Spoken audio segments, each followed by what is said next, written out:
یا بندہ سوچتا رہے یار یہ بھی سوال، حالانکہ اس میں بعض اوقات اس کی حاجت نہیں ہوتی. ہم لوگ بندے ہیں، ہمارا کام ہے بندگی، ہم اللہ پاک کے بندے ہیں اور شریعت کے احکام کے پابند ہیں. اگر واقعی کسی کے ذہن میں اشکال پیدا ہوتا ہے تو پھر بے شک سوال کرے کہ حکم قرآنی ہے فَاسْأَلُوا أَهْلَ الذِّكْرِ إِن كُنتُمْ لَا تَعْلَمُونَ.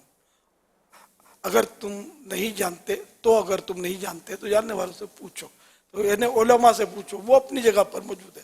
لیکن اشکال پیدا نہ ہو، خالی فضول سوالات کرنا اور نیت کے سامنے والے کو الجھانا، یہ تو غلط انداز ہے نا. کیا مسلمان کا اس سوچ کو اختیار کرنا درست نہیں ہوگا کہ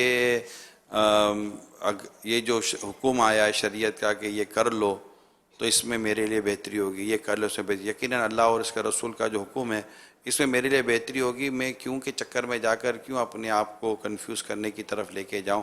بس اللہ اور اس کے رسول کا حکم ہے، اس کو مان لو. جیسا آپ نے کچھ دیر پہلے فرمایا لبیک اللہم لبیک، یا اللہ تیرا ہم حاضر ہیں تو جو حکم فرمائے. تو اس طرف اگر ہم اپنی مسلمانوں کو، اپنی قوم کو لانا چاہیں کہ وہ اپنے اندر بہت زیادہ کوشچن، سوالات پیدا کرنے کے بجائے یقین کی طرف مزید بڑھتے چلے جائیں، تو اس کو آپ کچھ لیں گے اس طرح؟ اس میں ایک حدیث شریف پر میں غور کر رہا تھا، غالباً مسلم شریف کی حدیث ہے کہ جیسے کسی کو کوئی بھی معاملہ پیش آتا ہے، پریشانی یا تکلیف، بیماری، تو وہ یہ مطلب بولتا ہے کہ اگر یوں نہیں کرتا تو یوں ہو جاتا، اگر یوں نہیں کرتا تو یوں ہو جاتا.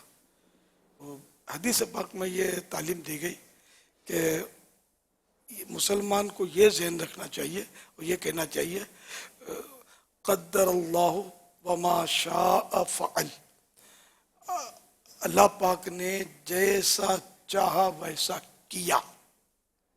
اور مزید یہ بھی ہے کہ جہاں لو یعنی اگر کا لفظ آیا، شیطان نے اپنا کام دکھانا شروع کر دیا. یہ مضمون ہے حدیث پاک میں، یہ مضمون ہے. تو اب یہ کہ بلا وجہ یہ کیوں، اگر مگر، اور مطلب تو سوال کرنا تو جائز ہے، ٹھیک ہے نا. سوال علم کی چابی ہے، اس نے سوال نصف العلم، اچھا سوال آدھا علم ہے.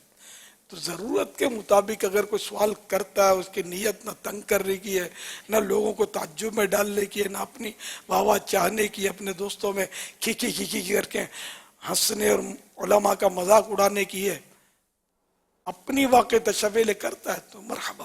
باقی ایک تعداد ہے جو مطلب لگی رہتی ہے ان کاموں میں، وہ شوشے چھوڑتی رہتی ہے، تو ان کو اس کام سے باز آنا چاہیے، اللہ سے ڈرنا چاہیے. جیسے نگران شورا نے فرمایا نا کہ یہ ایک انتہائی اہم گفتگو، جیسے آپ نے لبیک اللہم لبیک کہا، تو مسلمان کے لیے جیسے اللہ اور اس کے رسول عز و جل و صلی اللہ علیہ وسلم کا فرمان یہ کافی ہوتا ہے. اصل میں آج کل یہ کیوں ان پہ بھی بہت چل جاتا ہے، یعنی ہر چیز کی لاجک، اس کی علت، حکمت، ان کے پیچھے لوگ بہت زیادہ پڑھتے ہیں. حکمت معلوم ہونا یہ ایک اچھی چیز ہے کہ حکمت کسی حکم کی ہمیں معلوم ہو جائے. علماء نے پوری کتابیں اس موضوع کے اوپر لکھی، لیکن یہ ضروری نہیں کہ ہر حکم کی حکمت اور اس کی جو وجہ اور علت ہے وہ ہمارے سامنے ظاہر ہو جائے. اصل حکمت، اصل وجہ یہ اللہ اور اس کا رسول ہی بہتر جانتے ہیں. حضرت ابن عمر رضی اللہ تعالی عنہما، بخاری شریف کے حدیث مبارکہ، ایک مرتبہ آپ بیت اللہ کے اندر موجود تھے، کعبہ شریف کے پاس، تو کسی نے آپ سے سوال کیا کہ یہ آپ حجر اسود کو بوسہ لینے کے بارے میں کیا فرماتے ہیں، یعنی بوسہ لینے کا کیا حکم ہے؟ تو آپ نے فرمایا کہ نبی پاک صلی اللہ تعالیٰ علیہ وآلہ وسلم نے حجر اسود کا بوسہ لیا ہے. تو اس نے کہا کہ ارأیت ان زحمت، آپ کی رائے کیا ہے کہ اگر میں رش میں پھنس جاؤں تو، رش ہو تو آپ نے فرمایا کہ اجعل ارأیتک بالیمن، یمن کا وہ شخص تھا، کہ یہ جو تو نے ارأیت کہا ہے نا کہ آپ کی رائے کیا ہے، اس کو یمن کے اندر رکھ کے آ جا.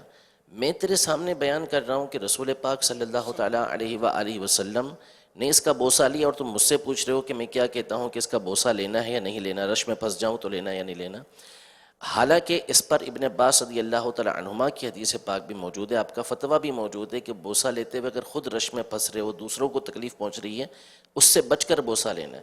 لیکن چونکہ رسول پاک صلی اللہ تعالی علیہ وآلہ وسلم کی گفتگو تھی، اس کے مقابلے میں کوئی لے کر آ رہا ہے کہ بھئی کیوں، اگر ایسا ہو جائے تو بھئی رسول پاک صلی اللہ علیہ وسلم کی بات آ گئی تو اب آگے پھر کیوں چوں چرا نہیں چلتا، جو حضور پاک صلی اللہ علیہ وسلم نے کیا فرمایا اس پر ہم نے عمل کرنا ہوتا ہے۔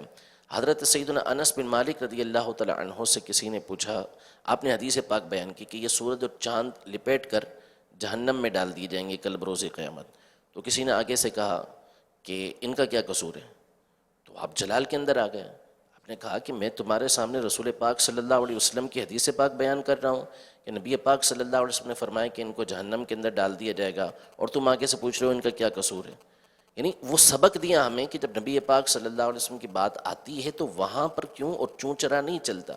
حالانکہ اس کی وجہ پھر دوسری روایت کے اندر موجود ہے کہ ان کو عذاب نہیں ہوگا بلکہ وہ عذاب دینے کے لیے جائیں گے، لیکن نبی پاک صلی اللہ علیہ وسلم کی بات کو وہاں پہ تسلیم کیا جاتا ہے۔ امام محمد رحمۃ اللہ تعالی علیہ فرماتے ہیں کہ ہم نے حدیث کو اپنی عقل کے ذریعے سمجھا ہے اور اپنی عقل کو حدیث کے ذریعے ٹھیک کیا ہے، یعنی سمجھنا اگرچہ کہ عقل سے کام لیتے ہیں لیکن اصل جو ہماری عقل ٹھیک ہوتی ہے وہ حدیث کے ذریعے سے ٹھیک ہوتی ہے۔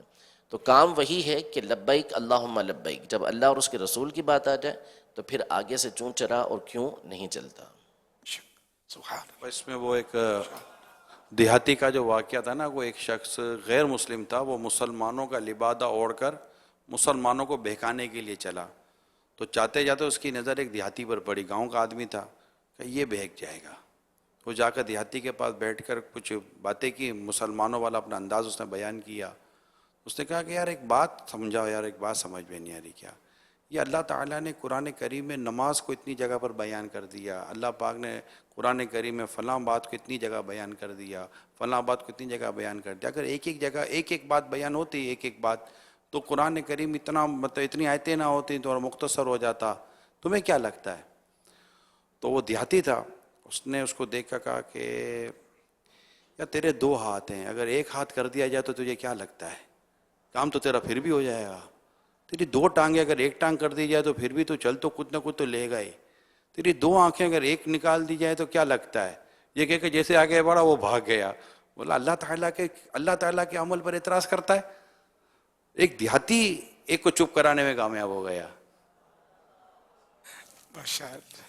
کچھ سوالات ہیں حضور، صلو علی الحبیب صلی اللہ علیہ محمد۔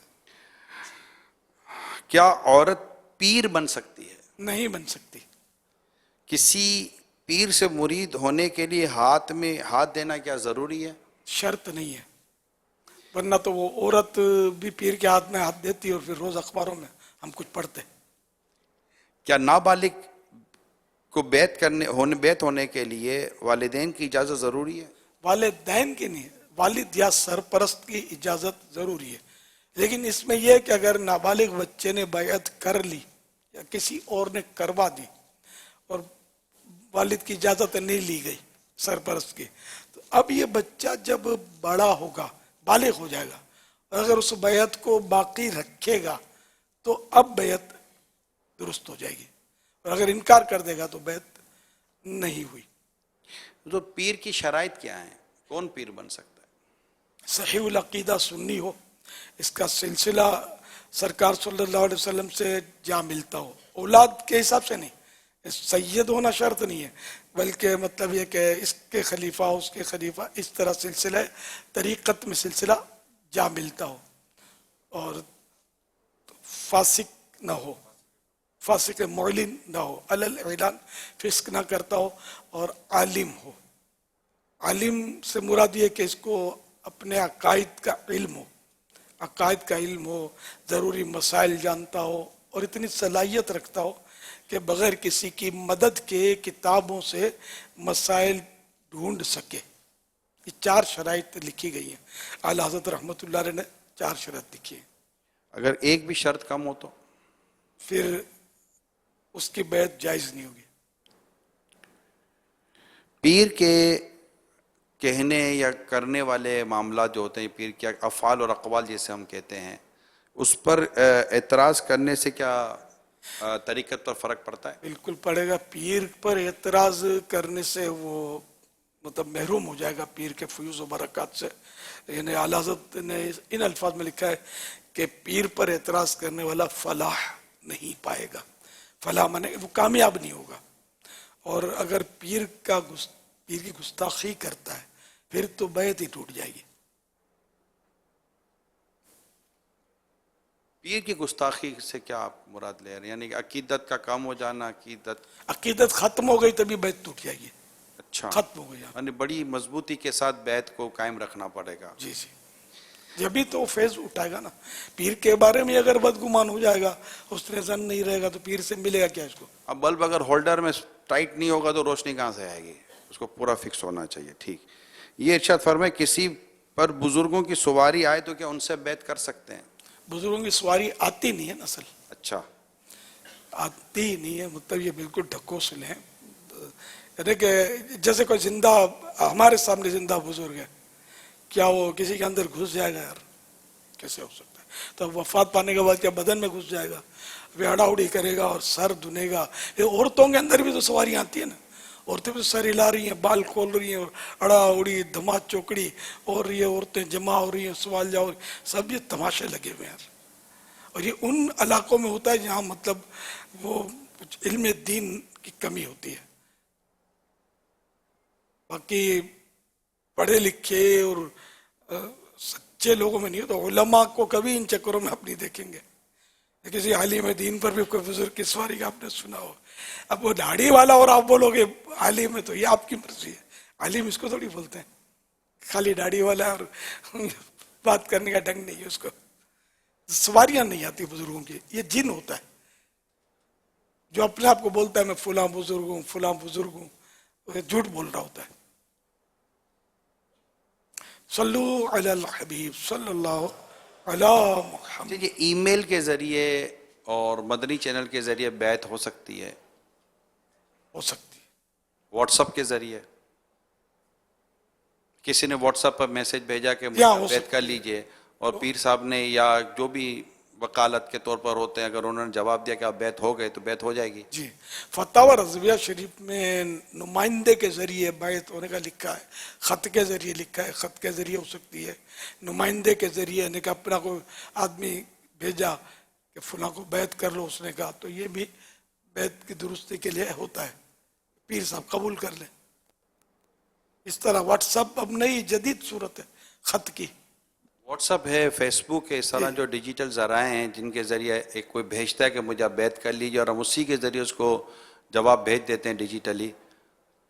اصل نا پیری مریدی میں جس طرح نکاح میں ایجاب و قبول ہے، مگر نکاح کے اور بھی شرائط ہیں کہ ایک مجلس ہو وغیرہ.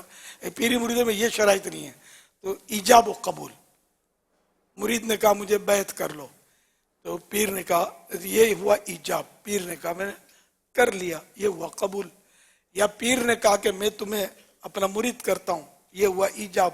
مرید نے کہا کہ مجھے منظور ہے، تب بھی وہ مرید ہو گیا. صلو علی الحبیب صلی اللہ علی محمد. مدنی مذاکرہ، مدنی مذاکرہ، مدنی مذاکرہ، مدنی مذاکرہ.